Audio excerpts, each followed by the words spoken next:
The storm lashed furiously against the windows. At 3 a.m., in Arlington, Virginia, in a stately brick home within the secure residential complex of Fort Belvoir, Eleanor Caldwell felt the first contraction. It was sudden and intense, like an electric shock tearing through her heavy body. Eleanor gritted her teeth, her forehead beaded with cold sweat. She was alone in the final month of her pregnancy. The second contraction came sooner than expected. Eleanor pushed herself up on the edge of the bed, trying to stand, and then a torrent of warm liquid gushed down her thighs. Her water had broken. Panic rose in her throat as her trembling hand reached for the phone on the nightstand. The screen lit up, showing her wedding photo with David Anderson. He, handsome and extraordinary in his lieutenant colonel's dress uniform. She, in an immaculate white wedding gown, smiling sweetly. That night, he had told her he had an unscheduled emergency drill on base. Joint Special Operations Command, JSOC, had critical training exercises. Eleanor dialed her husband's number. Her only comfort at that moment was the sound of his voice.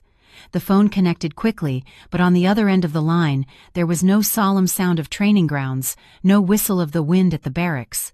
What she heard was a heavy, lascivious panting and the suggestive, broken moans of a woman in the throes of ecstasy. Eleanor froze, her entire body paralyzed, and the pain of the contractions in her belly seemed to stop for an instant. She heard her husband's familiar voice, the same one she heard daily, but now hoarse with desire. David Anderson's voice echoed in a seductive whisper. "Chloe, you little devil. Don't move like that. Chloe." A name unknown to her, which stabbed into Eleanor's heart like a dagger. She didn't hang up. The physical pain returned with brutal force, but Eleanor's mind was as cold as ice. She stared at the phone screen, the call in progress. An idea crossed her mind. Her hand, though shaking violently from the pain, moved with precision across the screen. She activated the call recording feature. In her ears, the symphony of betrayal continued. The moans of the woman named Chloe grew sharper, mixed with gasps and the wet sound of flesh against flesh. Almost a minute that felt like a century, torturing her eardrums and shattering her soul. She bit her lower lip so hard she tasted the metallic tang of blood in her mouth. The call was suddenly disconnected from the other end. He was surely finished. Eleanor took a deep breath. The sharp pain in her womb was nothing compared to the emotional pain that was suffocating her. Calmly, she looked at the audio file that had just been automatically saved. She didn't call David again. She opened her contacts and called the Anderson family's driver. Her voice was dry, but terrifyingly steady. "Frank, my water broke. Come get me now to take me to Walter Reed National Military Medical Center." She hung up without giving the driver a chance to ask questions. Then, Eleanor opened her messaging app, scrolled through her contact list, and stopped at a name saved with the utmost solemnity: Dad. It was 4-star General Harrison Anderson, the commander of Fort Belvoir, her father-in-law. Eleanor's finger decisively pressed on the newly saved audio file and sent it. After the file sent successfully, she typed a short message, each word clear and concise. "Dad, my water broke.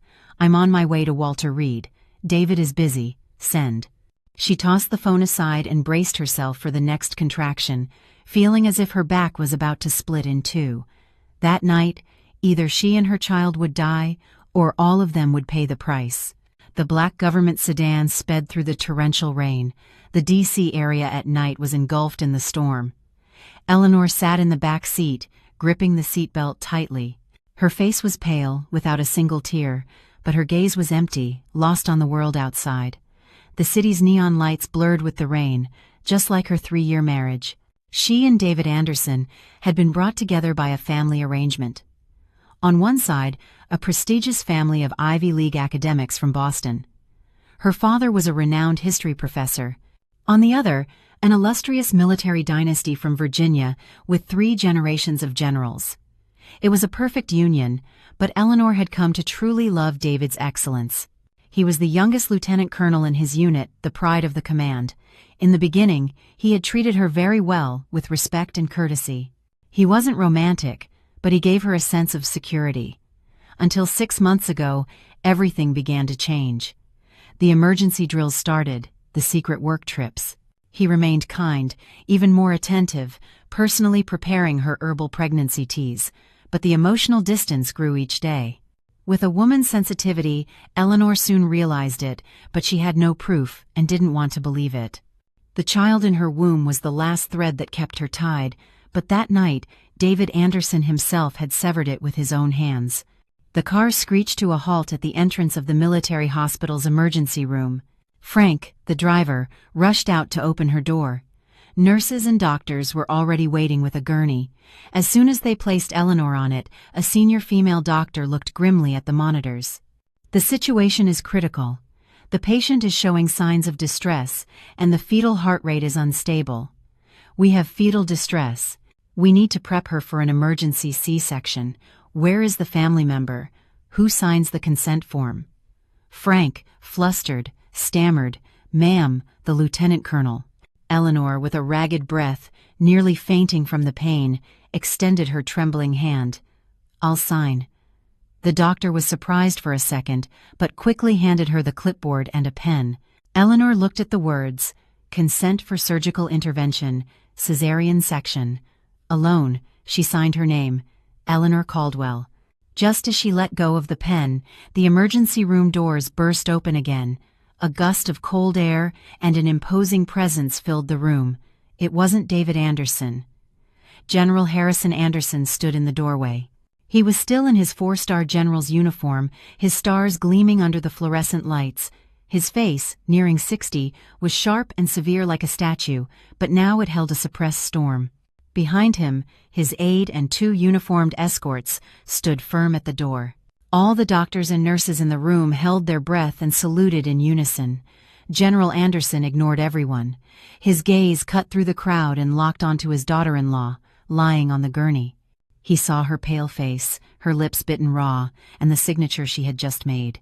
His voice was hoarse, trying to contain a monumental rage. "Eleanor, stay calm. Dad is here."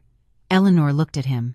The strength she had tried to maintain from home until that moment seemed about to crumble. She said nothing, only nodded slightly. The head of service immediately gave a signal. "To the oar, now." The gurney was pushed away, and the green doors of the operating room swung shut, separating her from the outside world. Eleanor's mind was still taut as a bowstring, but as the strong smell of disinfectant filled her nostrils, she realized how terrified she was. The hallway outside the operating room was oppressively silent. The white fluorescent light reflected off the general's uniform, making his face even more stoic. The air around him was so dense that even the two escorts standing a few feet away held their breath, their backs straight as boards. Harrison Anderson remained motionless, but a storm of fury raged within him. He opened his military-issued phone and listened again to the audio file Eleanor had sent him. The lascivious gasps, the woman's shameless moans, his own son's whispers, hoarse with desire.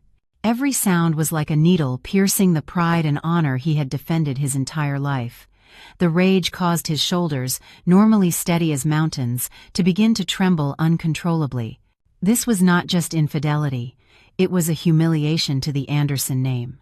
It was a grave breach of military discipline, especially at a delicate time when David Anderson was on the promotion list for colonel. A stain like this was enough to destroy his entire career.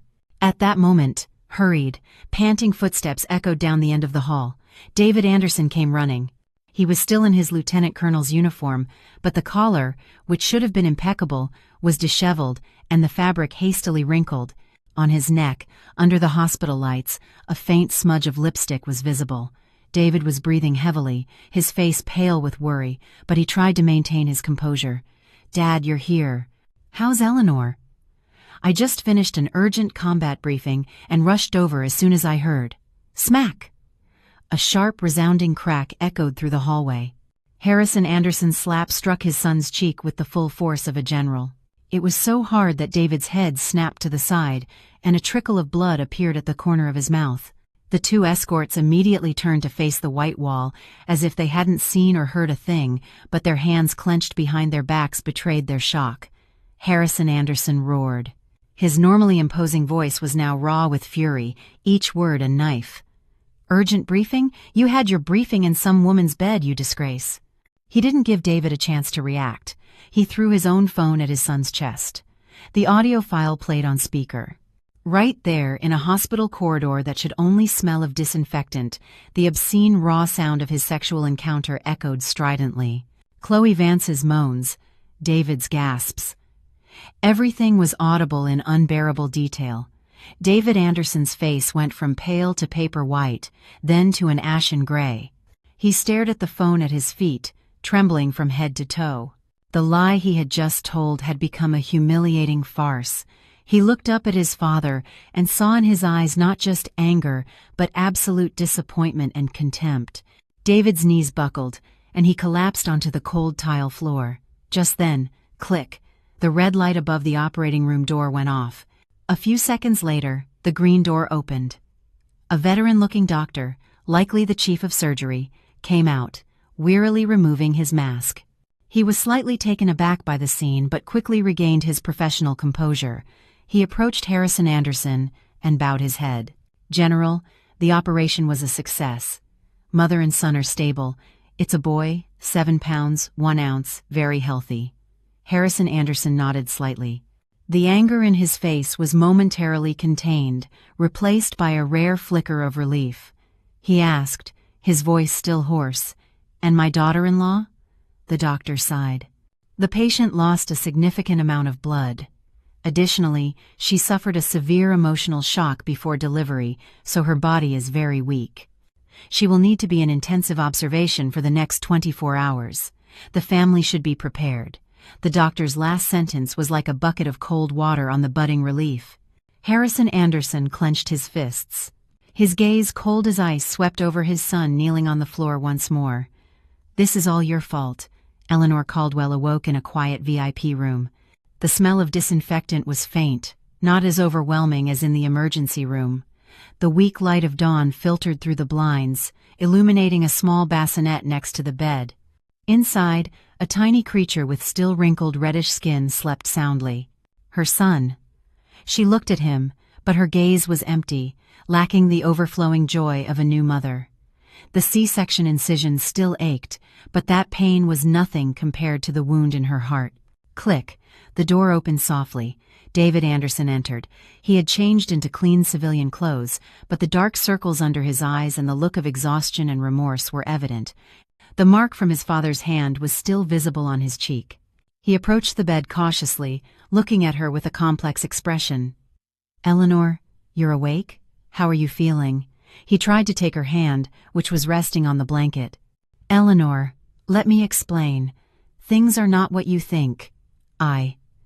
Eleanor shifted slightly, withdrawing her hand with a gentle but firm gesture, leaving his hand suspended in the air. Her gaze slowly moved from the baby to his face, a gaze so serene it was frightening, without a trace of emotion, as if she were looking at a complete stranger. "Lieutenant Colonel Anderson, you should take a shower first," she said. Her voice was weak after the surgery, but each word was clear and frigid. "The smell of that woman's perfume on you is too strong. Our son is just a newborn. His respiratory system is delicate. He can't be around foreign fragrances." David was speechless. Lieutenant Colonel Anderson. That's what she called him. Not David, not honey. That distant, ironic form of address was like an invisible wall of ice rising between them. He realized, horrified, the change in Eleanor. She didn't scream, she didn't question him, she didn't insult him. There was only an absolute coldness, a coldness more terrifying than any storm. It meant her heart was dead. At that moment, the door opened again. Harrison Anderson entered, followed by his aide. The general had changed out of his uniform into simpler clothes, but his imposing aura had not diminished. He looked at his son with eyes as sharp as knives. "Return to the base immediately. Write a detailed report on your conduct last night. From now until further notice, you are under full arrest in your quarters. You are not to take a single step outside. Hand over your phone." His voice wasn't loud, but each command was non-negotiable. David dared not argue. He knew he had caused a monumental disaster. He bowed his head, silently took his phone from his pocket, and handed it to his father's aide with both hands. Then he looked at Eleanor with helplessness and left the room, his head hung low. The door closed. Only Eleanor and her father-in-law remained in the room. Harrison Anderson approached the bed, his voice much softer. "Rest, daughter. Don't think too much. I assure you, I will give you a satisfactory resolution to all of this." Eleanor looked at him, her eyes dry, tearless. She nodded slightly, then turned her gaze back to the window. A satisfactory resolution. She wondered if for a broken marriage and a dead heart there could ever be any resolution that would fix everything. In a luxury apartment in the heart of the city, Chloe Vance was calmly applying a face mask. The scent of lavender filled the air. The rain had stopped, but the sky was still gray. This was the apartment David Anderson had secretly bought for her with his own money. Everything in the home had been her choice. From the cream-colored Italian leather sofa to the soft wool rug under her feet, she had just received a message from a nurse friend at the military hospital. Eleanor Caldwell has given birth. A boy. Emergency C-section. The general came in person. Chloe's lips, covered by the mask, curved into a smile.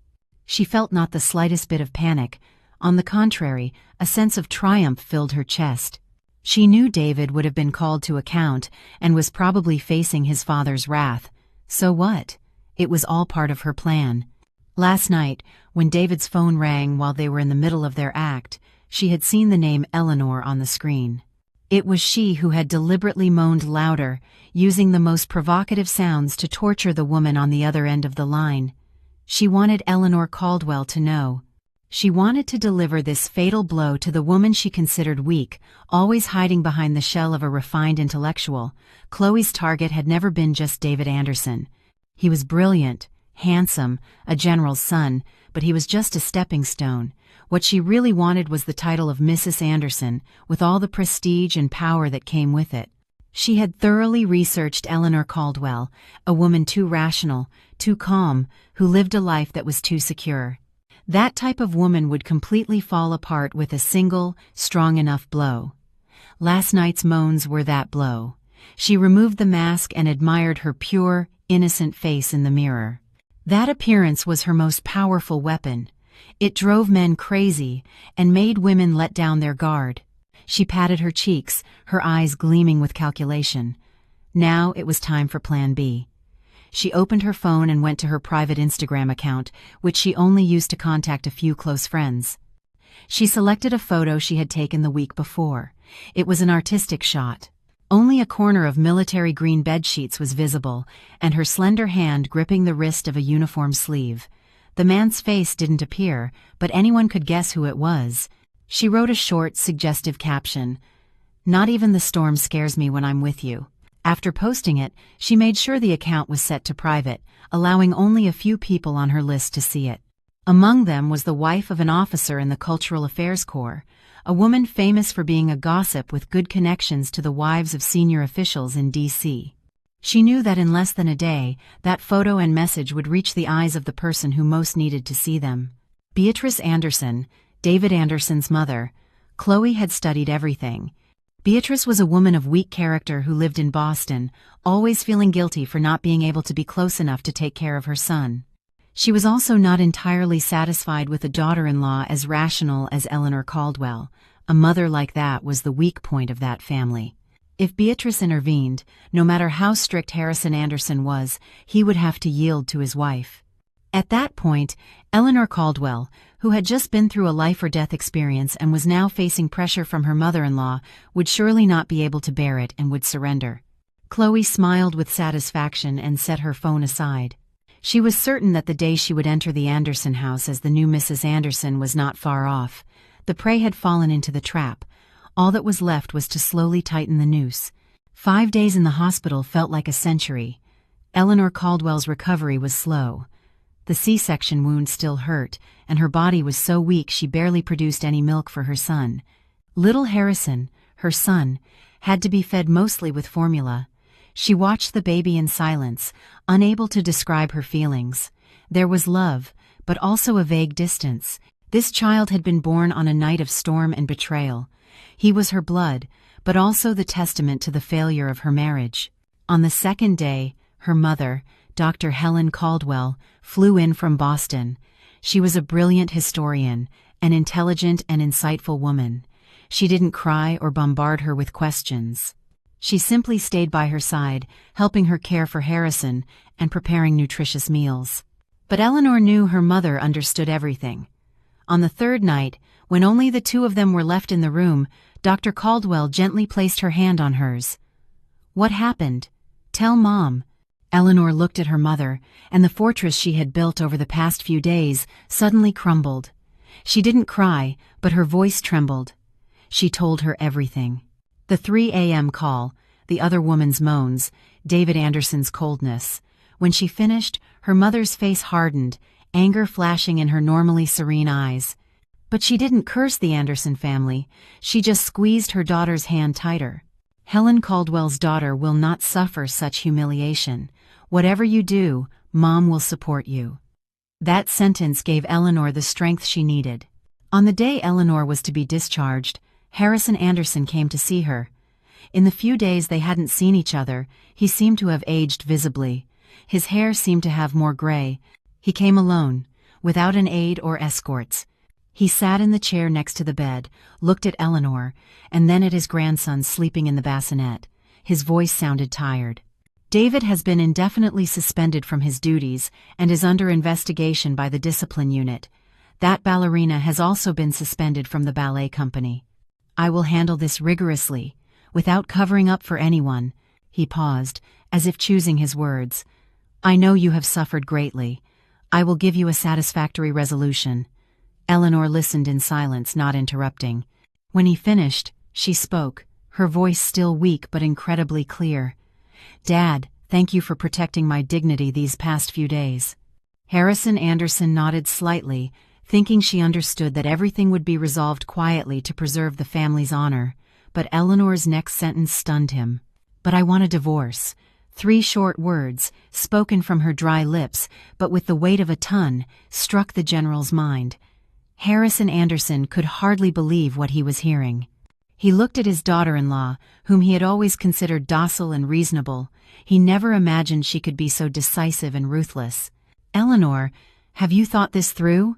His voice sounded a bit bewildered. "Harrison was just born. Aren't you thinking of him?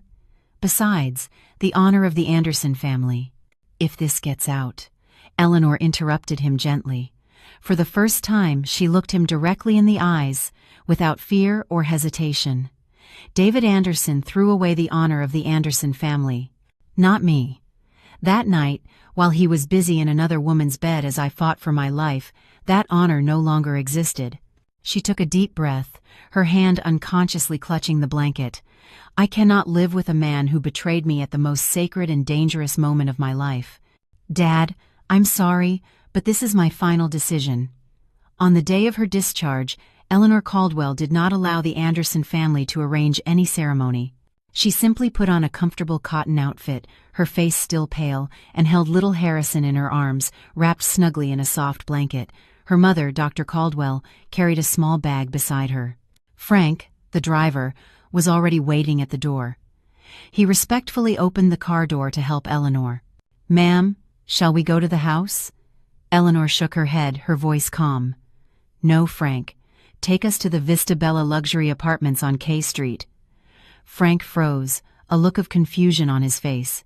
He glanced at Dr. Caldwell for confirmation. Her mother simply nodded firmly. He didn't dare ask more questions. He closed the door silently and started the car. The black government sedan did not turn towards the familiar military complex, but merged into the dense city traffic. Eleanor watched the scenery pass by the window, her heart as calm as a lake after a storm. She had thought a lot about this decision over the past 5 days. That house, which was once her home, now every corner reminded her of the betrayal. She couldn't breathe that air anymore. Harrison Anderson did not stop her. When Frank informed him, he remained silent in his office for a long time and then waved his hand. Let her go. He knew that with Eleanor's character, forcing her at that moment would only make things worse. But he did not abandon her completely. A silent order was issued. 2 of his best plainclothes escorts would take turns protecting the safety of Eleanor and her son from a distance, 24/7. After all, they were still the daughter-in-law and grandson of the commander of Fort Belvoir. The serviced apartment that Dr. Caldwell had rented was on the 28th floor, with a view of the entire city. It wasn't as opulent as the Andersons' house, but it was clean, modern, and most importantly, it didn't belong to the Anderson family. It was a safe space, a new beginning. When the door closed, separating them from the outside world, Eleanor felt she could finally breathe. She placed Harrison in the small bed they had prepared, watching her son sleep. A feeling of heavy responsibility, but also of sweet fulfillment, washed over her. From now on, she was no longer living just for herself. That night, after putting Harrison to bed, Eleanor was exhausted and about to fall asleep when her phone buzzed. It was an unknown number. She hesitated for a moment but answered. On the other end of the line, there were a few seconds of silence, and then a familiar voice, tense with anger, resonated. "Have you made enough of a scene yet?" It was David Anderson. He was under arrest and without a phone, but he had found a way to get another one to call her. Eleanor said nothing, just listened silently. Her silence seemed to enrage him further. David's voice grew harsher. "I asked if you've made enough of a scene. Leaving the house. Do you know what everyone on base is gossiping about? Come home right now. Do you want the entire command to laugh at me?" At that moment, Eleanor let out a soft laugh, a light but sarcastic laugh. That laugh was like throwing gasoline on a fire. David yelled through the phone, "Eleanor Caldwell, what are you laughing at? Don't think that just because my father is backing you, you can do whatever you want." Eleanor slowly sat up. Her voice was as cold as glacial ice. "David Anderson," she called him by his full name. "You should be worried about your position as a lieutenant colonel before you worry about your pride. I think a lieutenant colonel from JSOC lying to his superiors to sleep with a ballerina on the night his wife gives birth is far more ridiculous than his wife and son moving out." She paused and continued, each word a knife. "Oh, and by the way, my lawyer will be sending the divorce papers to your unit soon." With that, she hung up abruptly, giving him no chance to say anything else. It was the first time she had stood up to him with such a firm attitude. In the silent room, only the quiet breathing of little Harrison could be heard. Eleanor looked at her son, clenching her fist. The war had just begun. The news that Eleanor Caldwell had left home with her son and filed for divorce, coupled with David Anderson's suspension, could no longer be contained. Like a wildfire, the news flew from D.C. to Boston, reaching the ears of Beatrice Anderson. The next day, David Anderson's mother took the first flight to D.C. She was a woman who had been pampered since childhood and then protected by her husband. In her 50s, she still looked young and elegant, but her eyes lacked sharpness and experience. The first thing she did upon arriving in D.C. was not to go to the hospital to see her daughter-in-law and grandson, nor to the apartment to check on them, but to use her old contacts to go directly to the unit where David was under arrest. In the austere arrest room, Beatrice saw her only son, haggard and with several days' growth of beard, and tears immediately welled up. She embraced her son, gently patting his back as she cried, my boy, how could you be so foolish?"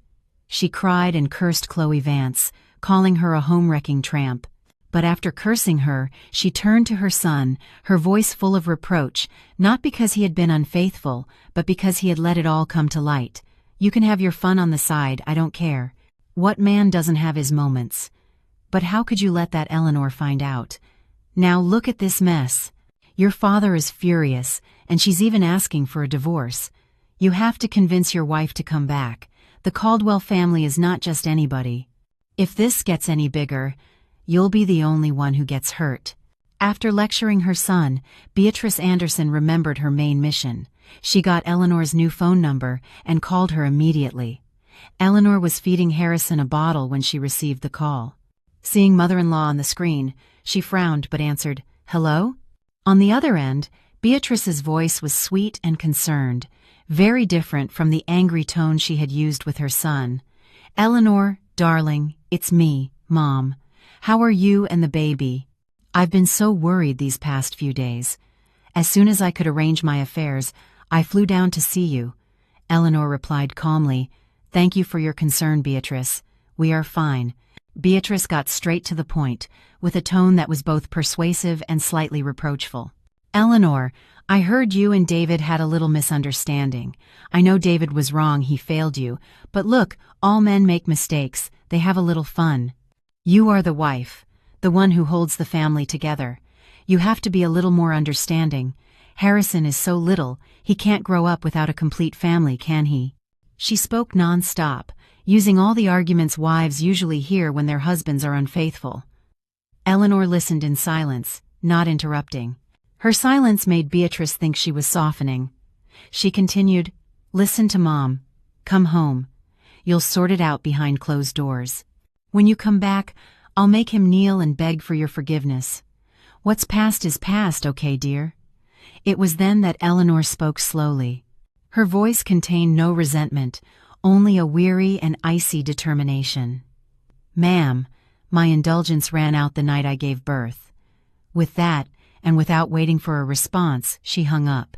Beatrice's arguments might be valid for many, but not for Eleanor Caldwell. Indulgence does not apply to someone who cruelly abandons his wife while she is fighting between life and death. Life in the luxury apartment began to normalize. Under her mother's care, Eleanor Caldwell's health improved day by day. She started producing milk, and though it wasn't much, she insisted on breastfeeding Harrison. Every time she saw her little son latch onto her breast, a sacred and powerful bond formed, soothing the wounds in her heart. She no longer had time to wallow in pain. She had to be strong for her son. One afternoon, after Harrison fell asleep, Eleanor began to organize the few things she had brought from the house, mostly baby clothes and some personal documents. As she reviewed her prenatal checkup records, the numbers and ultrasounds appeared before her eyes.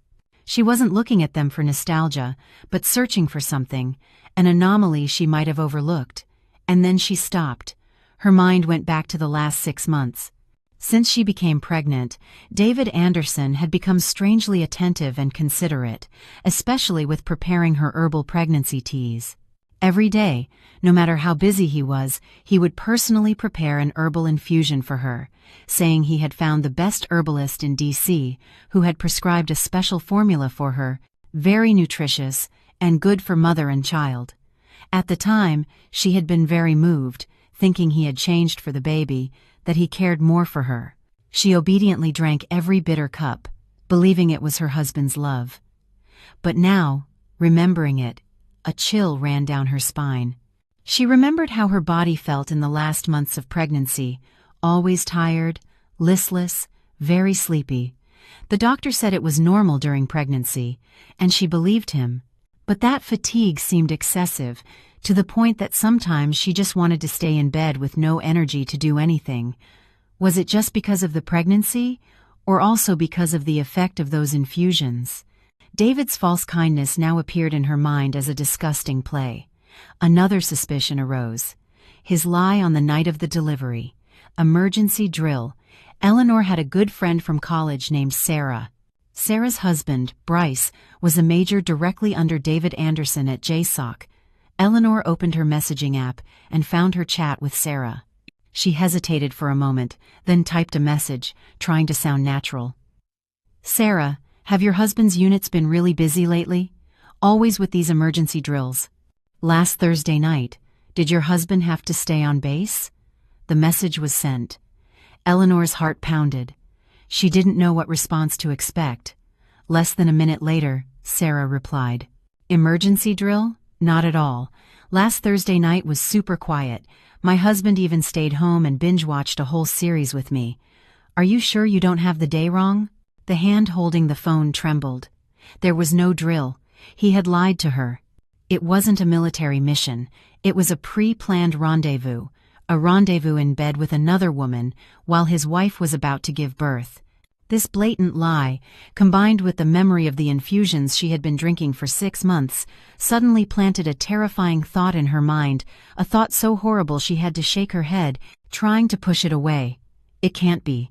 He may not love me, he may betray me, but Harrison is his son. A tiger doesn't eat its own cubs. It can't be. But the seed of doubt, once planted, takes root and grows quickly in the soil of betrayal. It was cold and sharp, digging deep into her heart. This was not just infidelity. Behind it all, there must be a much more terrifying conspiracy. Chloe Vance was not one to sit idly by. Suspended from the ballet company, with all her performances canceled, she was completely isolated. She couldn't contact David Anderson in any way. She felt restless, as if sitting on hot coals. She decided she had to act, to make a bold move. She went to the Vista Bella apartment complex. Eleanor had just put Harrison to sleep when the doorbell rang. Through the video intercom, she saw a face familiar from the photos she had secretly searched for. Chloe Vance. What was she doing here? Eleanor frowned. She didn't want to see her, but she knew that avoiding her was not the solution. This was an opportunity to probe her opponent. She opened the door. Chloe stood outside, completely different from how she had imagined. No makeup, wearing a simple white cotton dress, she looked pale and frail. As soon as she saw Eleanor, her eyes reddened. "Mrs. Caldwell," she said in a choked voice, and suddenly dropped down, trying to kneel. Eleanor stepped back instinctively and said coldly, "Get up and speak on your feet.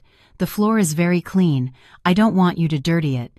Chloe's gesture froze. She looked up, her tear-filled eyes looking incredibly pitiful. She stood up, her voice trembling. "Mrs. Caldwell, I'm sorry. I know I was wrong.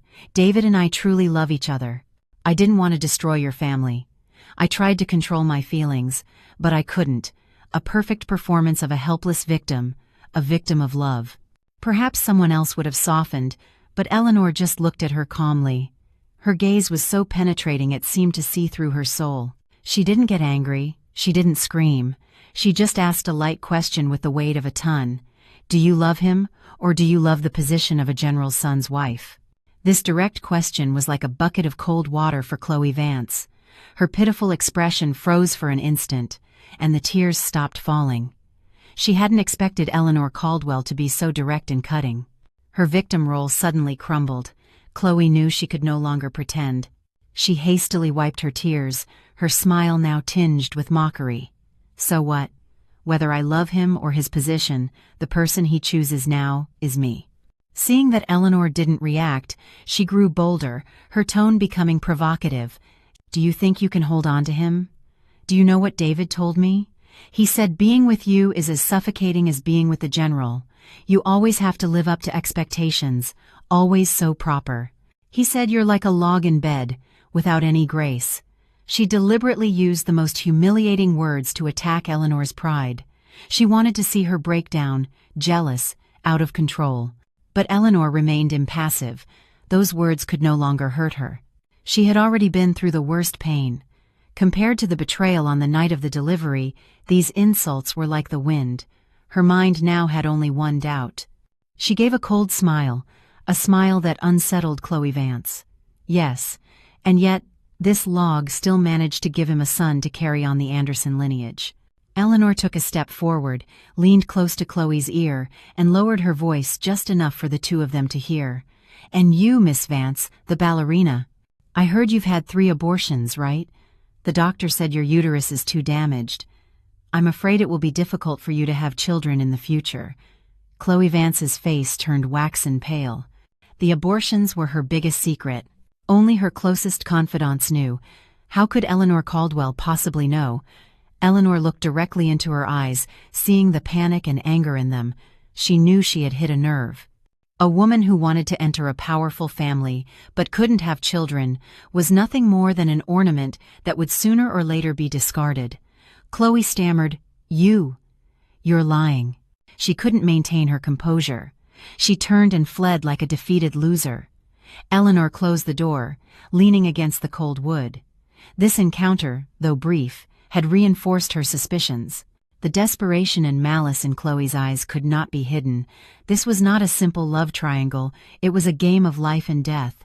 And that infusion was a key piece. She had to find proof. The panic in Chloe Vance's eyes as she fled was the final push Eleanor Caldwell needed. She couldn't wait any longer. She had to uncover the truth herself. The next day, she called the driver, Frank, on the pretext that she had forgotten some important baby items and personal documents at the house and needed to go back for them immediately. The official car pulled up once more in front of the familiar gate of the house. Dory, the Anderson family's lifelong housekeeper, hurried out to greet her, her face full of concern. "Ma'am, you're back, and the little one." Eleanor smiled slightly, a perfect, seamless smile. "Harrison is sleeping. My mother is watching him. I just came to get a few things, and I'll be right out." She entered the house. Everything was the same as when she left, but the atmosphere felt cold and strange. She didn't go up to the bedroom, but went straight to the kitchen. "Dory, could you get me a glass of warm water, please? I'm a bit thirsty." While Dory was busy in the kitchen, Eleanor went to the small backyard where there was a compost bin for organic waste. David Anderson had always prided himself on his healthy lifestyle. He said the dregs from the herbal infusions should be put in the garden as fertilizer for the plants. Eleanor's heart pounded. Carefully, she lifted the lid of the compost bin. A smell of dampness and medicinal herbs hit her. Inside, mixed with fruit peels and tea grounds, was a pile of dark brown herb dregs, not yet fully decomposed. That was it. She quickly took out a plastic bag she had prepared in her purse. She used a small stick to scoop a sufficient amount of the dregs, tied it tightly, and hid it at the bottom of her purse. Just then, Dory came out with a glass of water. "Ma'am, were you looking for something out here?" Eleanor turned around with a calm expression. "Nothing, just looking at the orchids my father-in-law planted." She took the glass, took a sip, and went back inside. She went up to the bathroom and pretended to look in the mirror. With lightning speed, she pulled out a few strands of her hair, carefully wrapped them in a tissue, and put them in another compartment of her purse. After grabbing a few unimportant items of Harrison's clothing to cover her tracks, Eleanor left quickly. Back in the car, the back of her shirt was soaked with cold sweat. The next step was to find a reliable laboratory. She couldn't go to any public hospital, much less the military hospital. The Anderson family's network was too extensive. Any move could be detected. She thought of her father. Her father was a scholarly professor with many contacts in the academic world. She called him in Boston. "Dad, do you know anyone who works in an independent research institute specializing in chemical or pharmaceutical component analysis? A friend of mine needs help with a personal matter. It has to be absolutely confidential." Professor Caldwell didn't ask many questions. He was silent for a few seconds, then gave her the phone number of a doctor, a former student of his, who was now a lab chief at a major private analysis center in Boston. That same afternoon, Eleanor drove to a courier office and sent the 2 samples to Boston by express service, requesting absolute confidentiality of the sender. The following days were an agony of waiting.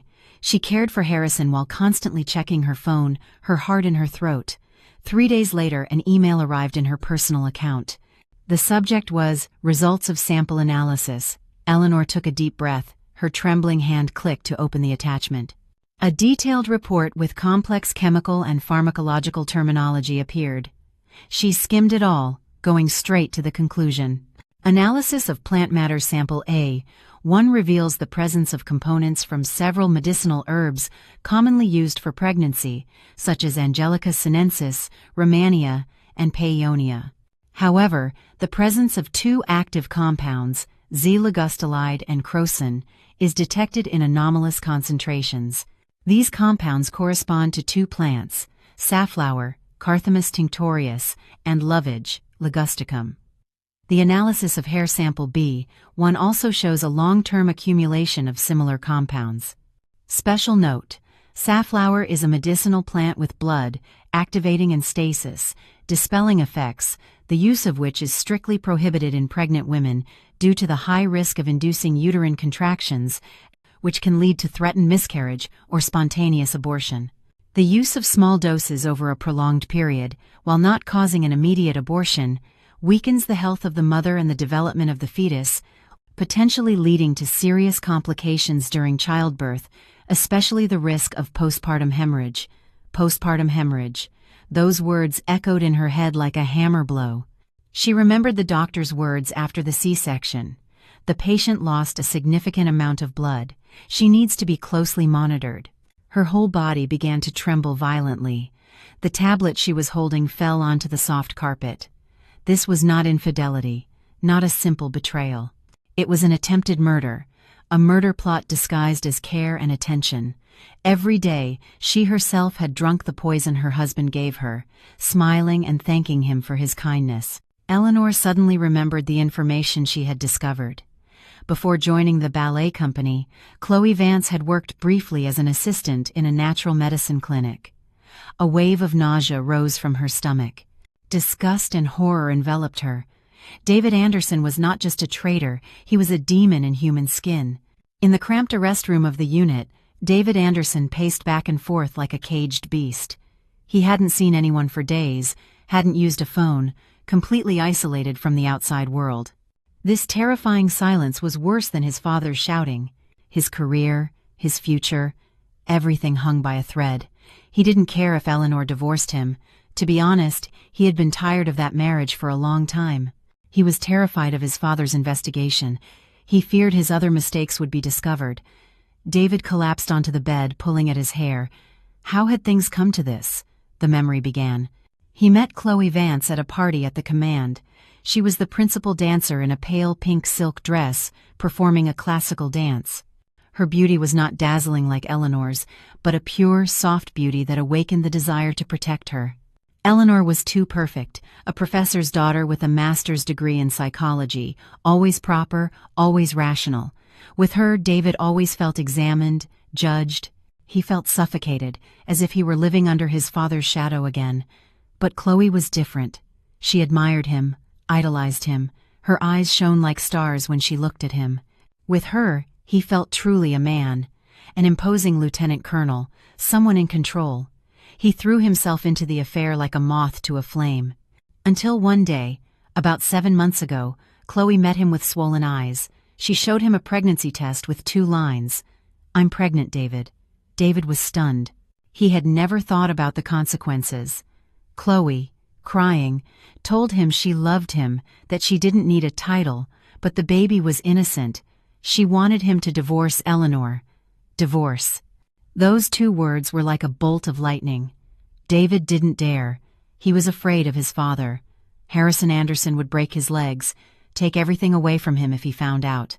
Seeing his hesitation, Chloe cried even more inconsolably, saying that if he couldn't give her a status, she would raise the child alone and leave DC forever.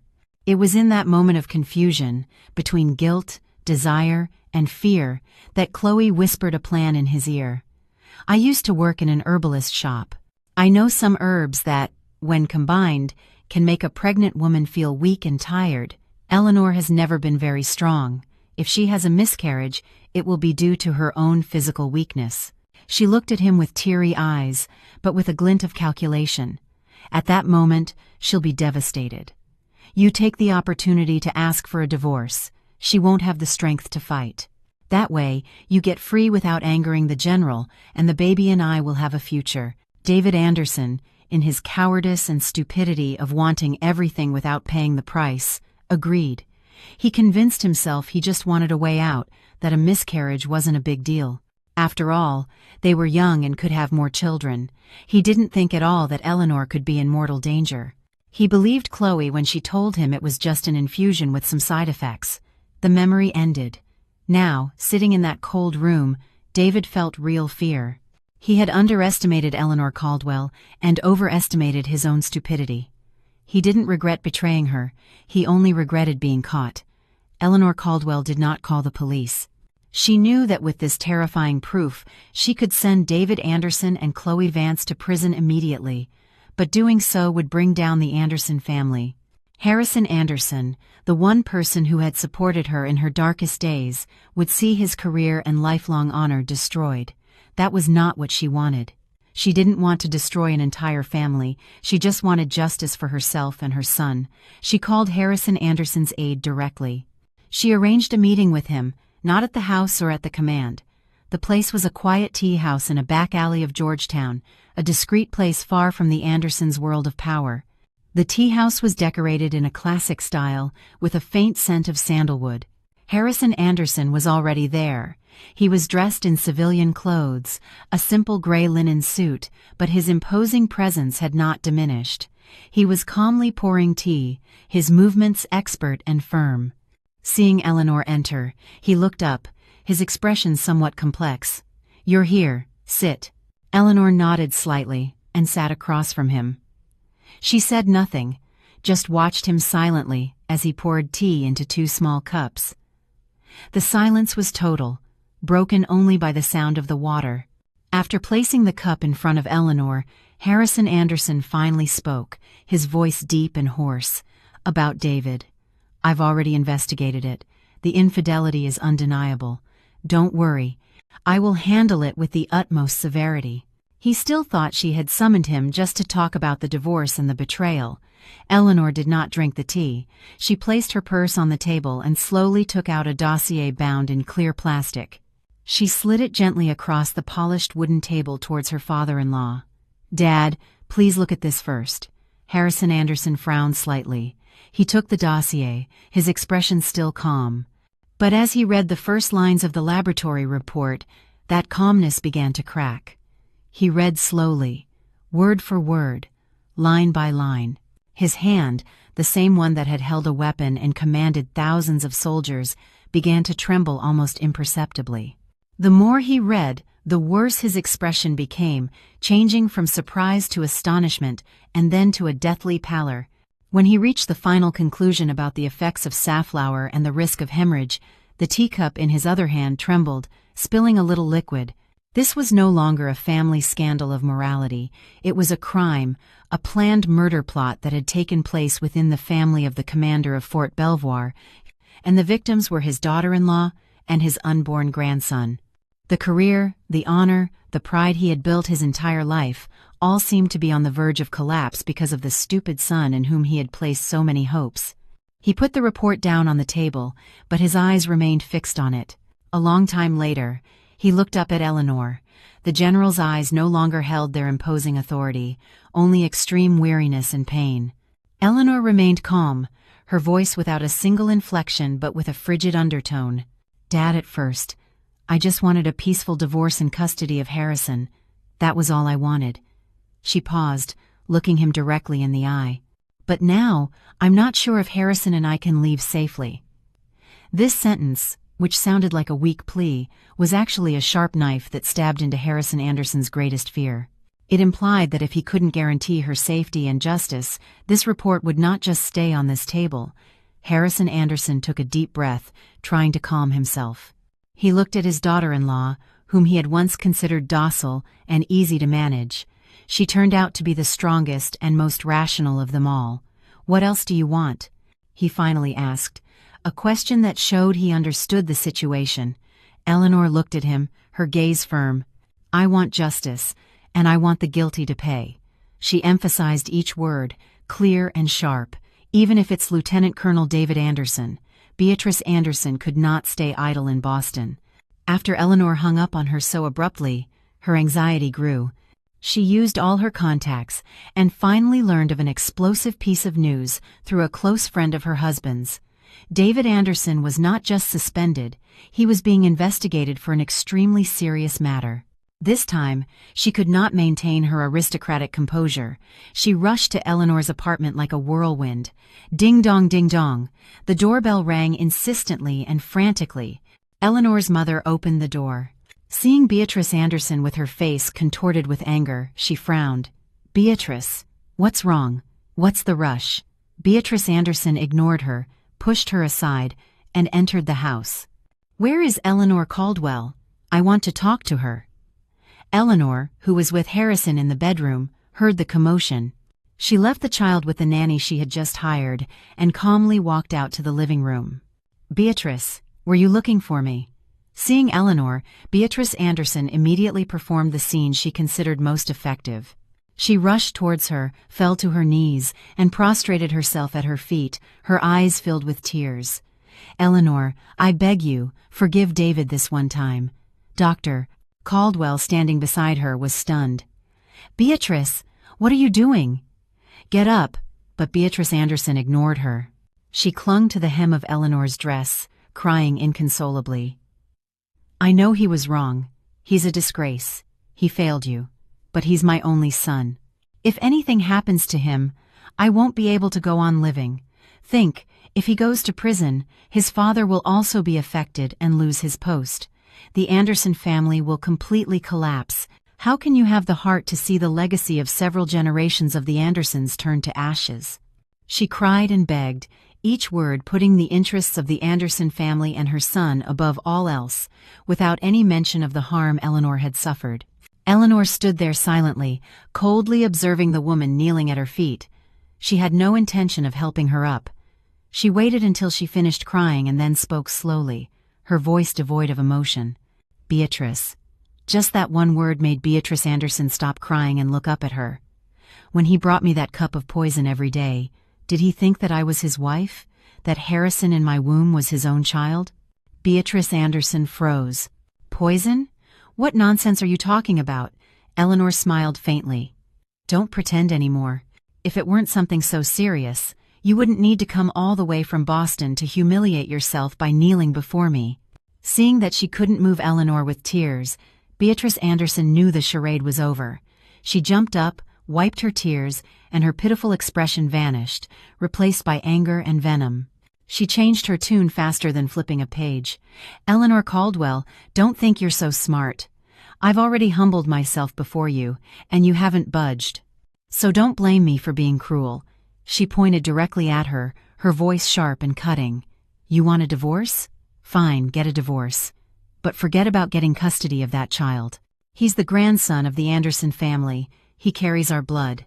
You're an abandoned woman without a stable job. What right do you have to fight us? We have the best lawyers. I'll make sure you end up with nothing." This blatant threat finally revealed the true face of the mother-in-law who had always pretended to be kind and understanding. In her eyes, both Eleanor and Harrison were just pawns to protect her beloved son and the glory of her family. Eleanor looked at her without any fear. On the contrary, there was a glimmer of pity in her eyes. "Try me." Night fell over D.C. In the spacious office of the house in the military complex, Harrison Anderson sat silently behind his mahogany desk. The warm yellow light from the lamp illuminated a thick file in front of him, but it couldn't dispel the coldness on his face. It was the result of the preliminary investigation he had ordered from his most trusted military intelligence unit.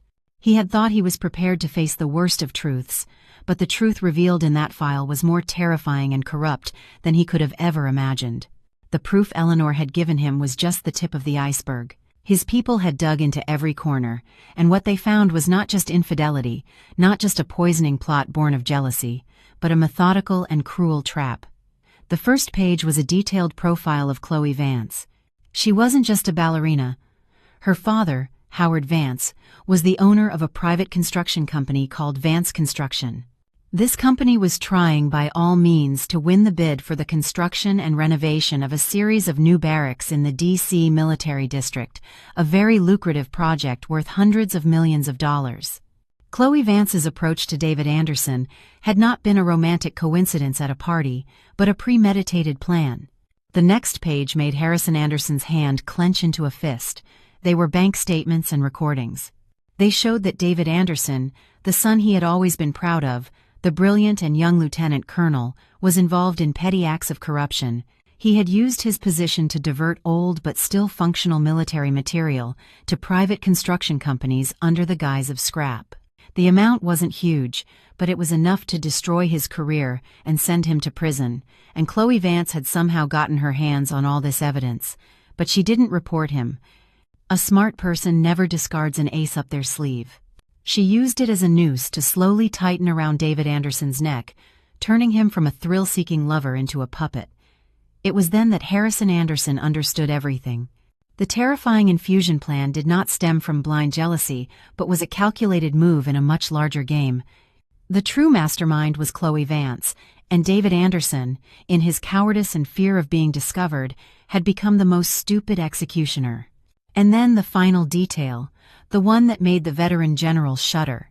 The night Eleanor's water broke, David Anderson had no drill. He already knew that. But he didn't go to Chloe Vance's apartment just for pleasure.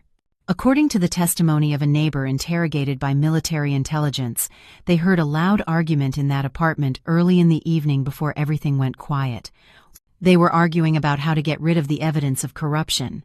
Chloe Vance was probably using it to pressure him, to demand something bigger.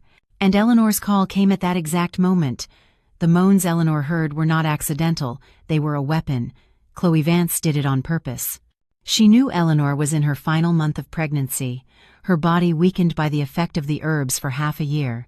She wanted to use that extreme psychological shock to provoke Eleanor, hoping the pain would lead to a premature birth, or worse, a fatal hemorrhage on the operating table, a natural death from pregnancy complications. If Eleanor died, Chloe Vance would use the corruption evidence to force David Anderson to marry her, legally becoming Mrs. Anderson.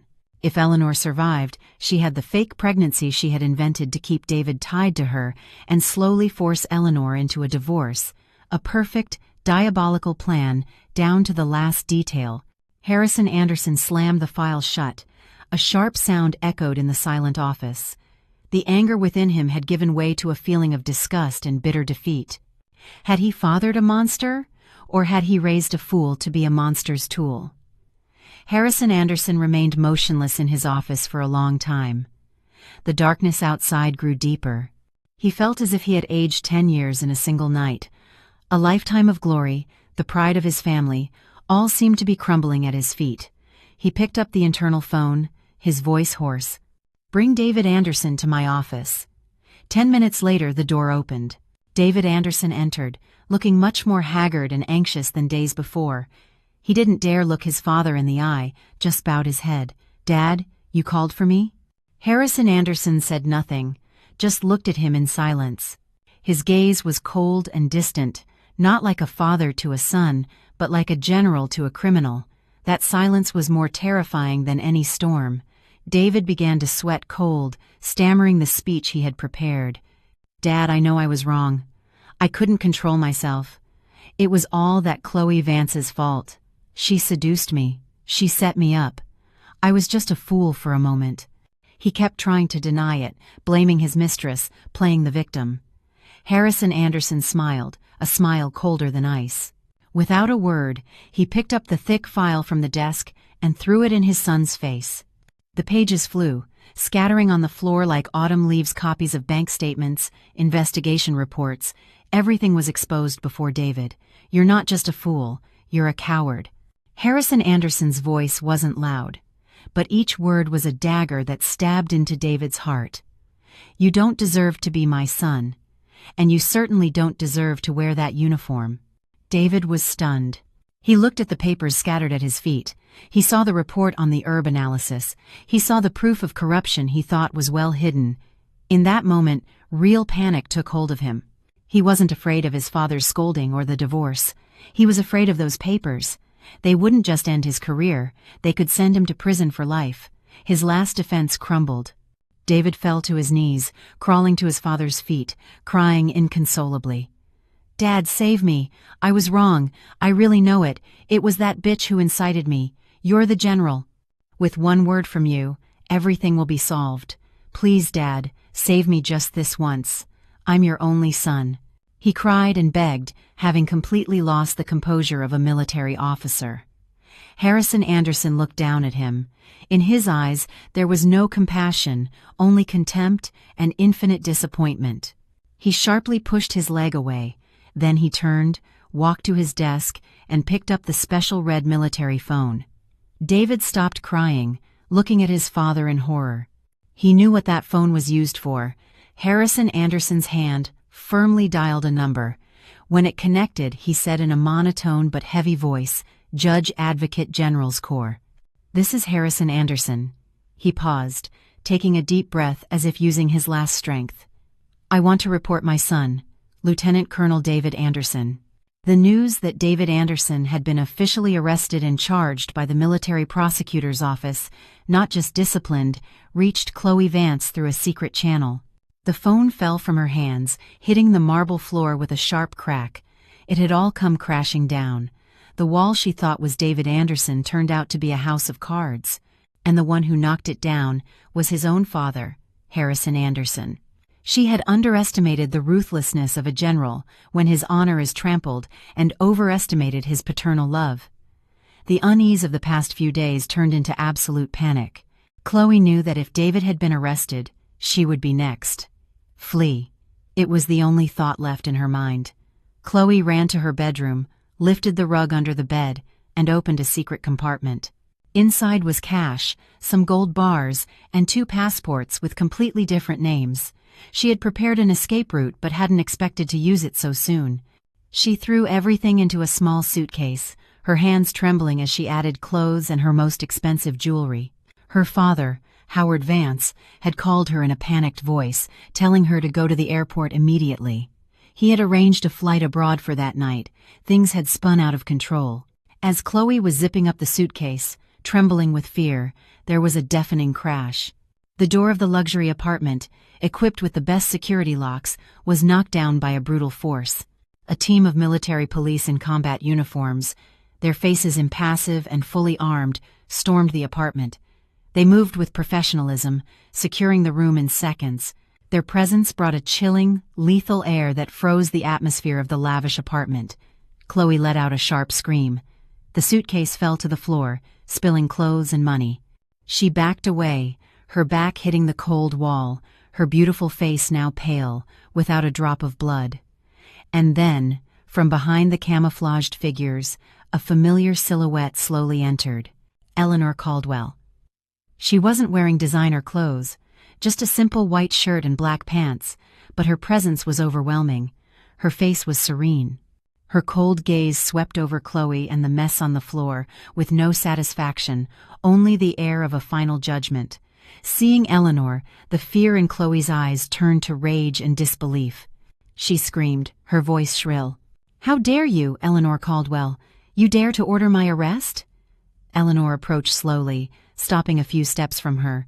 She looked directly into her now bloodshot eyes. "You dared to harm my son. I dare to send you to prison." Eleanor's voice wasn't loud, but it was clear and firm, echoing in the silent room. "Chloe Vance, you are under arrest as the suspected mastermind of a crime of aggravated assault and as an accomplice in a corruption case related to Vance Construction." Aggravated assault, corruption, everything had been discovered, leaving no detail unturned. Chloe felt the world spin. She had lost spectacularly, at the hands of the woman she had always despised as a log. 2 military police officers stepped forward without a word, twisted her arms behind her back, and snapped cold handcuffs on her wrists. "No, let me go. You have no right. Dad, save me." Chloe struggled and screamed like a madwoman, her long hair disheveled, her angelic face now disfigured by fear, looking pathetic. Eleanor just watched the scene silently. She said nothing more. When they took Chloe away and she passed by her, Eleanor simply leaned slightly to avoid her hateful glare, as if Chloe wanted to devour her alive. The door closed. The apartment returned to a sepulchral silence, with only Eleanor standing in the middle of the chaos, the failed escape suitcase open on the floor. It was all about to end. The investigation into the case of David Anderson and Chloe Vance proceeded at a dizzying pace. Due to the severity and the involvement of a high-ranking officer, everything was handled internally but with extreme rigor. The evidence was overwhelming. The lab report, the testimonies, the proof of bribery, everything pointed to the 2 culprits. David Anderson and Chloe Vance were held separately, with no possibility of communication. During those days, Eleanor did not appear in public. She stayed in her apartment with her mother, caring for Harrison, as if the storm outside had nothing to do with her. She had left everything in the hands of her lawyer and Harrison Anderson. He had promised her justice, and he was keeping his word. A week after Chloe's arrest, Eleanor's lawyer came to see her. He was accompanied by a middle-aged man in an elegant suit and gold-rimmed glasses, looking very professional. "This is Mr. Serrano, the lawyer representing the defendant, David Anderson. He wants to talk to you about a matter." Eleanor invited them into the living room. Her mother discreetly took Harrison to the bedroom. After some formal greetings, Mr. Serrano got straight to the point. "Mrs. Caldwell, I am here today on behalf of my client, Mr. David Anderson, and also at the request of his family." He slid a folder towards Eleanor. "We know that in this matter, you are the biggest victim. No compensation can repair the damage. However, we hope to find a solution that minimizes the losses for both parties, especially for the future of little Harrison." Eleanor remained silent, looking at the folder. "Mr. Serrano continued in a sincere and persuasive tone. My client is fully aware of his mistake and is deeply remorseful. He is willing to accept any punishment from the law. However, in the civil sphere, we have a proposal. Mr. David Anderson will immediately sign the divorce agreement without any conditions. He will voluntarily and completely relinquish custody of Harrison. All marital assets, including the house, vehicles, and savings, as well as all his personal assets, will be transferred to your name as compensation for material and moral damages. He paused and looked at her directly. In return, we have only one request, that you withdraw the civil complaint for the crime of aggravated assault. That was the ultimate goal. The criminal case for corruption and violation of military discipline was inevitable. But if Eleanor's civil complaint for the attempted poisoning was added, it would be an extremely serious aggravating factor, demonstrating the defendant's cruel nature. The sentence for David would be much more severe. Eleanor faced a choice. On one hand, revenge to the end, maintaining the complaint so that David Anderson would pay the highest price for his crime. He could spend many more years in prison. On the other, practical benefits and a quick end. If she accepted the offer, she would get her freedom, full custody of her son, and a solid financial foundation to start over, without having to fight in court for custody or assets. Did she need to bring him to ruin to satisfy her hatred? Or was a peaceful future for herself and her son more important? Eleanor thought of Harrison. She didn't want her son to grow up with a father with such a heavy conviction, such a big stain on his record. She also thought of Harrison Anderson, the old general who had had to turn his own son over to justice. That act of justice over family was already an immense pain. If she pushed it to the end, wouldn't she be rubbing salt in the wound? He had given her justice.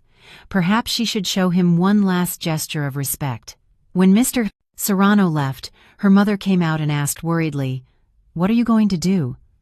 Eleanor looked out the window at the illuminated city. She shook her head. "I don't know, Mom." Dr. Caldwell sat beside her, taking her hand. "Justice comes in many forms, Eleanor. Sometimes the harshest punishment isn't the years in prison, but losing everything you once had. And sometimes the greatest victory isn't seeing your enemy fall, but securing a peaceful future." Her mother's words were like a balm that soothed the hatred and doubt in her heart. She knew what was best for Harrison and for herself. The court-martial was held in a special chamber at the Washington Navy Yard. The atmosphere was solemn, almost suffocating. On the bench, a gray-haired major general presided over the court, flanked by military and civilian judges. The prosecutors and defense attorneys were silent. In the dock, David Anderson and Chloe Vance sat far apart. David, in a blue prison uniform, was haggard. His gaze was lost on the floor. Chloe, in a similar outfit, her hair cut short and her face gaunt, had lost all her former purity. In the front row, Eleanor Caldwell sat silently next to her lawyer. She wore a light beige pantsuit and discreet makeup that hid her fatigue. She looked calm and rational, in stark contrast to the two defendants. Behind her, in the public gallery, were Harrison Anderson and Beatrice Anderson. The general sat with his back straight, his face expressionless, but his eyes were closed behind his glasses, as if he didn't want to witness the scene. Beatrice Anderson sobbed continuously, drying her tears with a handkerchief. The trial began. After the prosecutor read the long indictment with irrefutable evidence, the questioning began. The shameful spectacle of blaming each other unfolded in a raw and cowardly manner. Chloe Vance was the first to be questioned. Crying, she spoke of her love for David Anderson. "I admit I had a relationship with the defendant, David Anderson, but he deceived me. He told me he was unhappy, that he would soon divorce to marry me." Her voice was filled with anguish. "About those infusions, I admit I was the one who gave him the recipe, but it was because David forced me. He told me that if I didn't help him get rid of the baby, he could never get a divorce. He said we just needed her to have a miscarriage to solve everything. I, out of love, out of stupidity, agreed. I didn't know those herbs could be deadly. I'm a victim too." She collapsed onto the table, her shoulders shaking. A perfect performance by someone blinded by love. Then it was David Anderson's turn. He stood up, his voice hoarse and full of rage, pointing at Chloe Vance. She's lying. It was all her fault. He admitted to the bribery, but told a completely different story about the poisoning plot. It was she who blackmailed me with the corruption evidence. She said that if I didn't do what she said, she would send everything to the discipline unit. She wanted to get into the Anderson family, to be Mrs. Anderson. The plan to poison Eleanor was her idea. I only did it out of fear, to try to hide my mistake. I never wanted to kill my wife and my son. The questioning became chaotic. They insulted and accused each other, revealing their dirtiest secrets before the court. The love they once proclaimed had turned into ugly hatred. Finally, the presiding judge banged the gavel, calling for order. "Will the witness, Mrs. Eleanor Caldwell, please take the stand?" Eleanor calmly walked to the stand. She did not look at the two defendants. She looked directly at the judge. Her voice was clear and steady. She did not cry. She did not complain about her pain. She simply presented the facts concisely and objectively. The 3 a.m. call, the audio file, the discovery of the herbs, and the analysis process. Her testimony had no superfluous details or personal emotion, but that very calmness was the most powerful accusation. It showed she was not a jealous and blind wife, but a victim who had nearly lost her life in a cruel plot. When Eleanor finished, the courtroom was silent. The prosecutor looked at her, then turned to David Anderson. "Defendant David Anderson, do you have anything to say about Mrs. Caldwell's testimony?" David Anderson lowered his head and said nothing.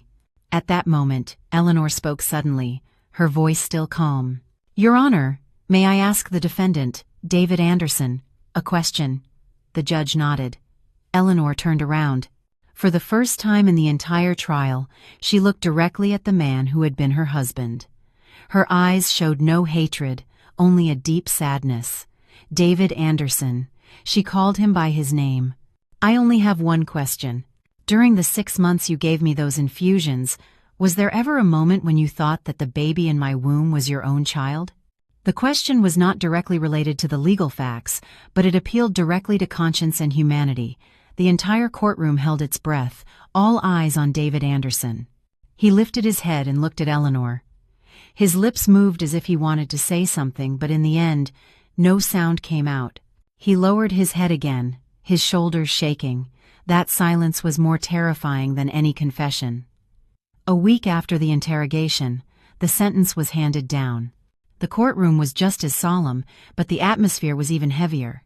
Everyone awaited the final verdict, the final punctuation to a scandal that had shaken the entire command. Eleanor Caldwell still sat in her place, her back straight and her face calm. Today she was not there as a witness or a victim, but to witness the end. She needed an official closure to the darkest chapter of her life. The Major General presiding over the court put on his glasses, picked up the sentence, and read in a clear, emotionless voice. Based on the evidence and testimony presented, this court delivers the following sentence. All sound in the courtroom stopped. The defendant, David Anderson, guilty of the crimes of dereliction of duty, bribery, causing serious damage to the Army's assets, seriously violating military discipline, and damaging the image of the military, an accomplice in a crime of aggravated assault with organization and planning. The judge paused and continued.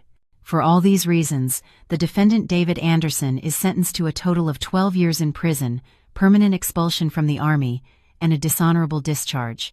All illegally obtained assets will be confiscated. 12 years in prison. Expulsion.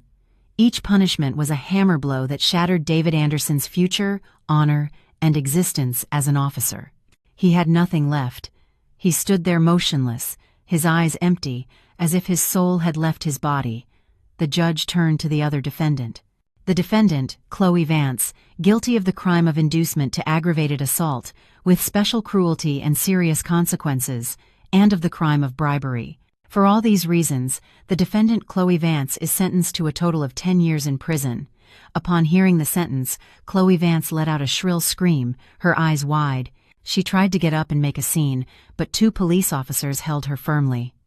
Her dream of entering high society had ended with a decade behind bars. The judge added, regarding the crime of bribery, the prosecutor's office is requested to investigate the role of Howard Vance, director of Vance Construction. Chloe's father would not escape either. Justice, though slow, arrives. After the criminal sentence, the civil judge spoke. Regarding the divorce petition between Mrs. Eleanor Caldwell and Mr. David Anderson, the court approves it. Regarding the custody of the common child, Harrison Anderson Caldwell, considering that Mr. David Anderson has committed acts of serious domestic violence against the mother and child and is unfit to raise a child, the court grants exclusive custody to Mrs. Eleanor Caldwell. Mr. Eleanor Caldwell, David Anderson will have no visitation rights until further court order. Regarding the marital assets, based on the agreement between the parties and the husband's gross fault, the court rules that all common assets, including real estate, vehicles, and savings, belong in their entirety to Mrs. Eleanor Caldwell as compensation for material and moral damages. Justice had been served, clear and fair. The two convicts were escorted out of the courtroom. As they passed Eleanor, David Anderson stopped for a second. He lifted his empty eyes to her. His dry lips moved as if he wanted to say something, but in the end, he couldn't form a word. Eleanor simply returned his gaze in silence. In her eyes, there was no longer hatred, only distance. From that moment on, they were two parallel lines that would never cross again. In the public gallery, Beatrice Anderson had fainted and was carried out of the room. Harrison Anderson still sat with his back straight, but he seemed to have aged 10 years.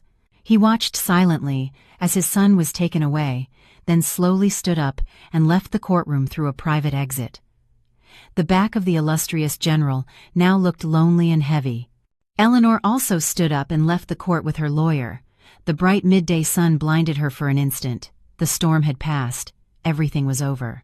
She did not feel the joy of victory, only an emptiness and a strange relief. The past was buried behind the courtroom doors. She thought of Harrison, waiting for her at home. Their future had just begun. A week after the trial, Dulles International Airport was crowded and noisy. People rushed past each other, each with their own story, their own destiny. In the midst of this hustle and bustle, Eleanor Caldwell seemed small but strangely calm. She was pushing a stroller where little Harrison slept peacefully, oblivious to the commotion. Beside her, her mother, Dr. Caldwell, pulled a small suitcase. They had already checked their luggage. All that was left was to go through security to officially leave the city that held both her sweetest happiness and her deepest pain. As they were heading to the boarding gate, a familiar figure appeared in the distance, walking slowly towards them. He was not wearing the imposing four-star general's uniform. Harrison Anderson was in civilian clothes, a simple gray shirt and dark pants, with no insignia, no escorts. He looked like an ordinary old man, his back slightly stooped, and his hair noticeably whiter. The severity of a commander had been replaced by the weariness and loneliness of a father, of a grandfather. Dr. Caldwell gently squeezed her daughter's hand and said discreetly, "I'm going to buy a bottle of water. You two talk." She left with the luggage, giving them space. Harrison Anderson approached and stopped in front of Eleanor. His gaze did not fall on her, but on his sleeping grandson. His eyes, once sharp as a hawk's, now held a rare tenderness and regret. A long time later, he looked up, his voice hoarse. "I'm sorry, daughter. The Anderson family is in your debt." Eleanor looked at him in silence. She saw the pain and helplessness in this proud man's eyes. She no longer felt hatred, only compassion. She shook her head, her voice soft and light. "You owe me nothing. I thank you for giving me justice." She made a clear distinction. The Anderson family owed her. David Anderson owed her. But the man in front of her did not. In the midst of the storm, he was the one who stepped forward and exposed the festering wound of his own family to restore her honor. Harrison Anderson looked at her, a glimmer of gratitude in his eyes. He reached into his jacket pocket and took out a black credit card. "This is," he hesitated, as if it was hard for him to say it. "It's a trust fund I've set up for Harrison. The password is his date of birth. Consider it a small gesture from his grandfather. When he grows up, for his studies, for his future, he will need it." He didn't dare give it directly to Eleanor. He placed it gently on the baby's blanket. It wasn't just money. It was the last connection, the only compensation he could offer his grandson. Eleanor looked at the card. She didn't refuse it. It was something Harrison deserved. On behalf of Harrison, thank you, Grandpa. Those 2 words made Harrison Anderson's eyes redden slightly. He turned to look at the flight board as if to hide his emotion. You, his voice wavered, a hesitation never before seen in him. Will you allow me to come to Boston from time to see him? Eleanor looked at the man in front of her. The power, the status, all were gone. All that was left was a grandfather who longed to see his grandson. She smiled softly, a genuine smile. He still carries the Anderson name. You are still his grandfather. That answer was more valuable than any yes. It acknowledged an undeniable blood tie, a connection that would not be severed by the sins of the previous generation. Harrison Anderson nodded, a heavy nod. Go on, it's almost time. Eleanor said nothing more. She gave him a final bow, pushed the stroller, and turned towards the boarding gate where her mother was waiting. She did not look back. Her back was straight and firm, walking decisively towards her future. Behind her, Harrison Anderson stood there, alone in the crowd, watching them walk away until they disappeared through the gate. Time in Boston passed quietly. 6 months later, the life of Eleanor Caldwell and her son was completely stabilized. With the compensation and assets from the divorce, she had no financial worries. She bought a spacious apartment near her parents' house. Having a master's degree in psychology, she decided not to return to her old, monotonous research job.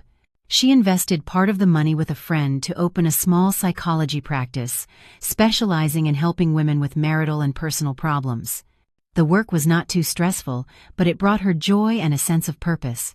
By listening to others' stories, by helping them heal, she was also healing herself. Little Harrison grew chubby and adorable. He was a very good child who rarely cried and was very attached to his mother and grandparents. The scar of the past seemed to fade, giving way to days of peace and warmth. One autumn afternoon, with the courtyard full of golden leaves, Eleanor received a letter. The defendant, David Anderson, guilty of the crimes of dereliction of duty, bribery, causing serious damage to the Army's assets, seriously violating military discipline, and damaging the image of the military, an accomplice in a crime of aggravated assault with organization and planning. The judge paused and continued. For all these reasons, the defendant David Anderson is sentenced to a total of 12 years in prison, permanent expulsion from the Army, and a dishonorable discharge. She needed complete closure, with no strings attached. She sat by the window and opened the letter. The handwriting was strong and bold, as he used to be, but with a slight tremor. The letter was long. At first, David Anderson did not ask for forgiveness. He said he knew he had no right to. He just wanted to tell her a truth, before disappearing for the next 12 years. He wrote about their marriage. He admitted he had always envied her perfection, her rationality, her excellence, her background from a family of intellectuals. With her, he had always felt inferior, pressured. He felt that both his father and she controlled him, forcing him to live according to a perfect mold. He admitted the corruption. It was his way of seeking his own power and control. And then he wrote about the infusions. Eleanor, I can swear to God I didn't know those herbs could cause a hemorrhage.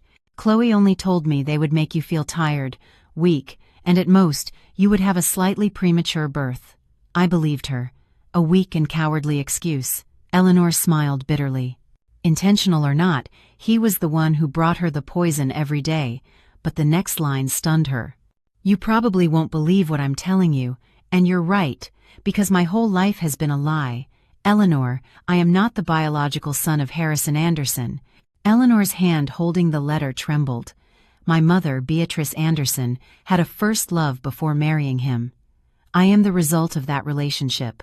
Back then, Harrison Anderson was seriously injured on the battlefield. The doctors said it was almost impossible for him to have children. To save her marriage, my mother hid the truth, but he knew. I don't know how, but he knew everything. And yet he raised me as his own son, perhaps because of the honor of a general that didn't allow him to admit he had been deceived. That's why he was always so strict with me. My mother, out of guilt, always compensated me with money and pampering behind his back. That turned me into a coward and greedy. I discovered the truth by chance, hearing her talk drunk. Since then, I have lived with an inferiority complex and fear. I tried to be excellent, to do everything possible to prove I deserved the Anderson name, but the more I tried, the more I sank into error. Eleanor finished reading. The letter fell from her hands. She sat in silence for a long time. A family tragedy perfectly hidden under a cloak of glory. She no longer felt hatred, but a strange compassion. It turned out that the monster who had shattered her life was, in turn, the flawed product of another tragedy. The betrayal, the plot, the crime, all originated from a lie decades ago. She picked up the letter, slowly went to the kitchen, and turned on the gas stove. The blue flame licked the paper, turning the words, the secrets, and the pain into ashes. The past was truly over. The blue flame devoured the letter, turning the secret and tragedy of the Anderson family into a handful of ashes carried away by the wind. Eleanor Caldwell stood by the window for a long time, watching the Boston sky turn a silvery gray. Her heart no longer held hatred. The truth revealed by David, though terrible, was like a key that undid the last knot in her soul. It turned out that everyone in this story, even the villains, were victims of a lie, a scar that had festered for decades. She no longer hated David Anderson. She only felt pity for a pathetic being destroyed by his own fate and cowardice. This liberation led her to make a decision. Days later, Eleanor left Harrison with his grandparents and took a taxi to a luxurious nursing home on the outskirts of the city. After David's arrest, Beatrice Anderson had completely collapsed. The shock left her mentally unstable, alternating between moments of lucidity and confusion. Harrison Anderson, in his grief and disappointment, had moved her from D.C. to Boston, to this facility so she could be better cared for. Eleanor walked through the manicured garden, the air fresh and calm. She found Beatrice Anderson sitting alone on a stone bench under a bougainvillea, her gaze lost. She had lost a lot of weight. Her dyed hair revealed gray streaks, and her former elegance was gone, leaving only the decay of old age and pain. Hearing footsteps, she turned. Her clouded eyes took a moment to recognize her, but in her confused perception, the image distorted. She suddenly grabbed Eleanor's hand with an expression of panic and supplication. "Chloe, you've come?" Eleanor was surprised. She had mistaken her for Chloe Vance. Beatrice, not noticing her silence, continued whispering as if afraid of being heard. "Listen to me. Don't hurt David anymore. He's not his son. He's suffered enough. I swear to you, I'll give you all the money you want, but don't tell him." She repeated nonsensical phrases, trapped in the fear and secret that had tormented her all her life. It turned out her greatest fear was not that her son would go to prison, but that his true origin would be discovered, shattering the family facade she had worked so hard to maintain. Eleanor did not pull her hand away. She just listened silently. This woman's ramblings were no longer an insult, but a late and pathetic confession. All the resentment, all the damage seemed to have been cleansed by the truth. This woman, who had threatened and humiliated her, was actually a tragic figure who had lived her entire life in fear and deceit. A cold autumn wind blew. Beatrice shivered. Eleanor took off the thin silk scarf she was wearing and gently placed it over her shoulders. "It's cold, Beatrice. You should go inside and rest." The soft voice and the familiar address seemed to bring some lucidity back to Beatrice. She looked at Eleanor, her eyes no longer terrified but empty in a frightening way. She recognized Eleanor, but immediately shook her head, murmuring, "No, go away. Don't stay here." Perhaps deep down, she knew she owed her former daughter-in-law too much. Eleanor said no more, helped her up and walked her to the main building. A nurse rushed out to meet them. "Thank you for coming to visit her, Mrs. Caldwell. She's not very stable today." Eleanor nodded. She watched as the nurse led Beatrice away, her back stooped and lonely. The scar of the past would accompany her for the rest of her life. But she, upon leaving the residence and breathing the fresh autumn air, knew that her own scar had truly healed. It would not disappear, but it would no longer hurt. It would be there as a reminder of what she had been through and the strength that helped her rise. 6 months passed like a sigh. Boston entered the first days of a bright and vibrant summer. Eleanor Caldwell's life had turned to a new, peaceful, and meaningful page. Her apartment was always full of sunshine and the laughter of her little Harrison. The boy, about to turn 1, was learning to walk, full of energy and intelligence. He was the little sun that lit up her world. She was no longer Eleanor Caldwell, the wife of the general's son. She was simply Eleanor Caldwell, mother, daughter, and psychologist. Her practice, Serenely, which she shared with a friend, was on a quiet street, not very large but warmly decorated. She didn't advertise much. Her clients came by recommendation. Therefore, those who came were people who really needed help: betrayed wives, struggling single mothers, women who had lost their way. In them, Eleanor saw a reflection of herself. She listened to them with patience and empathy. She didn't give empty advice. She used her knowledge and her own painful experiences to analyze, untangle, and help them find their inner strength. She helped them understand that divorce or a breakup is not the end, but can be a new beginning. One afternoon, her last client was a young woman with eyes swollen from crying. She had just discovered her husband was cheating on her. "Mrs. Caldwell, what do I do? Should I get a divorce? But my son is so young, I'm afraid I can't do it alone." Eleanor served her a cup of chamomile tea, her voice soft and firm. "Celia, no one can decide for you whether to divorce or not. But before you decide, ask yourself, can you be happy in a marriage without trust or respect? And is a child growing up in a loveless home truly happy?" She looked into her eyes. "Any choice will be difficult, but remember, you are not alone. The greatest strength doesn't come from the man beside you, but from yourself.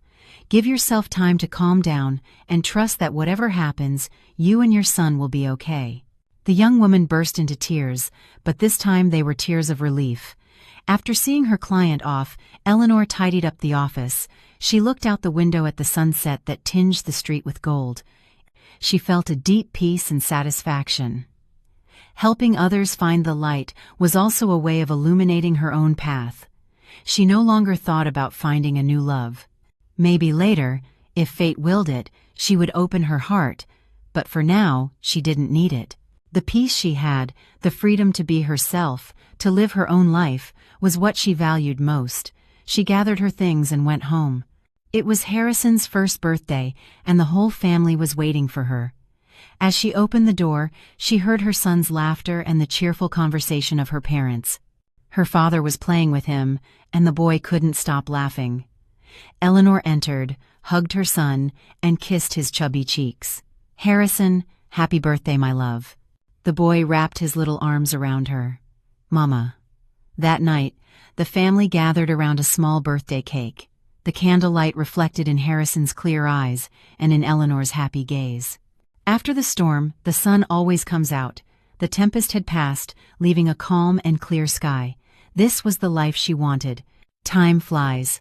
Autumn in Boston replaced the hot summer. Almost a year after the trial, Eleanor Caldwell received an unexpected call. It was Harrison Anderson's aide. He respectfully informed her that the general had requested early retirement and that the high command had approved it. Eleanor was not surprised. After such a hard blow, it was understandable that a proud general would choose to retire. The wound caused by his only son had probably taken all his spirit. Days later, she received a call from the general himself. His voice was no longer that of a commander, but of an elderly man, somewhat hesitant and expectant. He said he was in Boston and wanted to see his grandson. Eleanor agreed. She had no reason to refuse. All the hatred had vanished. Only the undeniable blood tie remained. That afternoon, Harrison Anderson arrived at her apartment. He came alone, in dark clothes and a bag full of expensive toys. Standing in front of the unfamiliar door, the man who once commanded thousands of soldiers seemed a little lost. Eleanor opened the door and invited him in. "Dad, you've arrived." Harrison, who was now over a year old, was toddling around the living room. Seeing the stranger, he stopped, his big black eyes looking at him with curiosity. Harrison Anderson froze when he saw his grandson. It was the first time he had seen him up close since he was born. He looked a lot like Eleanor, especially his clear, intelligent eyes. But the stubborn chin and high forehead had an air of the Andersons. He slowly bent down, trying to get on his level. He offered him a toy tank. His voice, accustomed to giving orders, was now clumsy and surprisingly tender. "Harrison, come to Grandpa." Harrison was not afraid. He wobbled over, not for the toy, but as if drawn to the old man's white hair and wrinkles. He extended his chubby little hand and touched the general's gnarled, calloused hand. In that moment, the old soldier's iron heart seemed to melt. He lifted his grandson. A soft, warm, heavy sensation filled his arms. It was different from holding a weapon or a pen. It was the continuation of life, his own blood. Tears welled up in his old eyes. Eleanor watched silently from a distance. She went to the kitchen to make tea. When she returned, Harrison Anderson was playing with Harrison on the floor, patiently teaching him how to assemble the toys.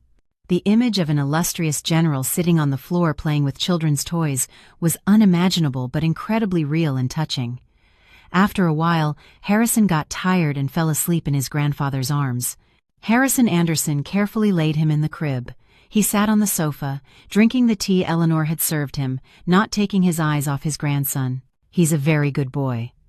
Eleanor nodded. "Yes, he rarely cries." Silence settled again. After a moment, Harrison Anderson spoke, his voice deeper. "Thank you, daughter." Eleanor was surprised. "For what?" "Thank you for letting him keep the Anderson name." It turned out that was what worried him most. For a man who valued family and lineage so much, this was the greatest comfort. Eleanor looked at him and said calmly, "The past is ours, the future is Harrison's. I don't want him to grow up with hatred or to deny his roots. After all, half of the Anderson family's blood runs through his veins." Her words stunned him. He looked at his former daughter-in-law, the woman he once considered weak, and now saw her immense generosity and rationality. Beatrice Anderson, David Anderson, and he himself, they all owed her too much. He stood up to leave. "I won't bother you anymore." Eleanor walked him to the door. Before leaving, he turned to look at her one last time. "Eleanor, live well." It was not an order but a sincere blessing. Winter came quickly to Boston, bringing cold winds. But no matter how harsh the weather, in Eleanor Caldwell's heart, there was always a small, warm Sunday. One winter afternoon, Eleanor left work early to pick up Harrison from daycare. She saw him through the fence, playing on the slide with his friends. He was wearing a yellow snowsuit. He looked like an adorable cotton ball. His crystal-clear laughter echoed, chasing away the cold. When the bell rang, Harrison was the first to run out. Seeing his mother, he shouted, "Mama!" and threw himself into her arms. She hugged him, inhaling the sweet scent of his hair. All the day's fatigue vanished. As they were preparing to leave, a warm male voice sounded behind them. "Mrs. Caldwell, finished for the day?" Eleanor turned around. It was Dr. Bosch, a colleague from her practice, a good psychologist, a widower for a few years, kind and polite. He had a young daughter in the same class as Harrison. Lately, he had hinted several times at his interest in getting to know her better. Eleanor smiled politely. "Yes, Dr. Bosch. Are you picking up little Clara too?" Dr. Bosch nodded, looking at her sympathetically. "Yes.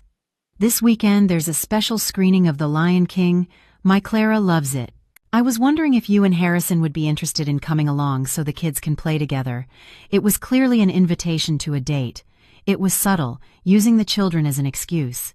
A good man, a suitable situation, an opportunity to start over. Perhaps another woman would have accepted, but Eleanor simply smiled. A sincere smile, but with a touch of distance. "Thank you for the invitation, Dr. Bosch, but this weekend I already have plans with my parents. It will have to be another time."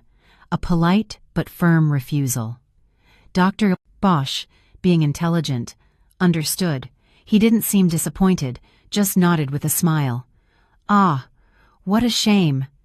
Well, maybe another time." He left with his daughter. Eleanor took Harrison's little hand.